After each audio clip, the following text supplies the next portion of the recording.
সংবাদ সংগ্রহ করতে গিয়ে সাংবাদিকের উপর হামলার অভিযোগে চাঞ্চল্য রাতাবাড়িতে।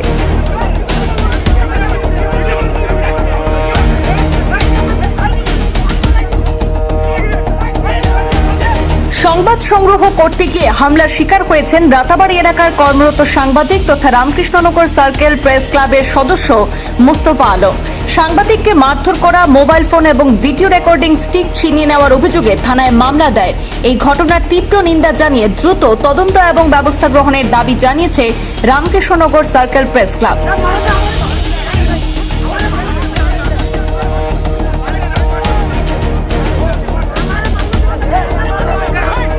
এই ঘটনায় কচুখাউড়ি গ্রামের হেলাল উদ্দিন, বিলাল উদ্দিন এবং মাসুদ আহমেদের বিরুদ্ধে রাতাবাড়ি থানায় লিখিত এজাহার দায়ের করা হয়েছে।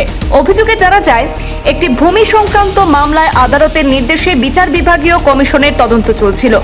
ঘটনাস্থলে সংবাদ সংগ্রহের জন্য আমন্ত্রণ পেয়ে সাংবাদিক মুস্তফা আলম সেখানে উপস্থিত হন। সেই সময় বিপুল সংখ্যক সিআরপিএফ এবং পুলিশ মোতায়েন ছিল।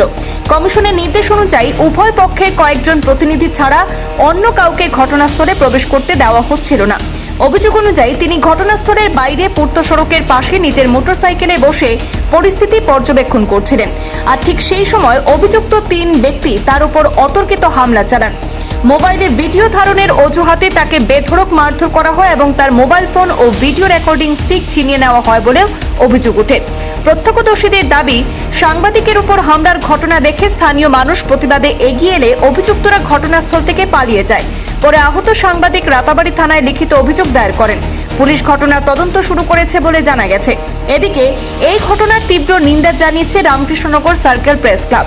ক্লাবের সভাপতি মনোজ মহন্তে রাতাবাড়ি থানায় ভারপ্রাপ্ত কর্মকর্তা এবং রামকৃষ্ণনগর মহকুমার পুলিশ সুপারের কাছে লিখিত অভিযোগ জানিয়ে অভিযুক্তদের বিরুদ্ধে দ্রুত এবং কঠোর আইনানুগ ব্যবস্থা গ্রহণের দাবি জানিয়েছেন।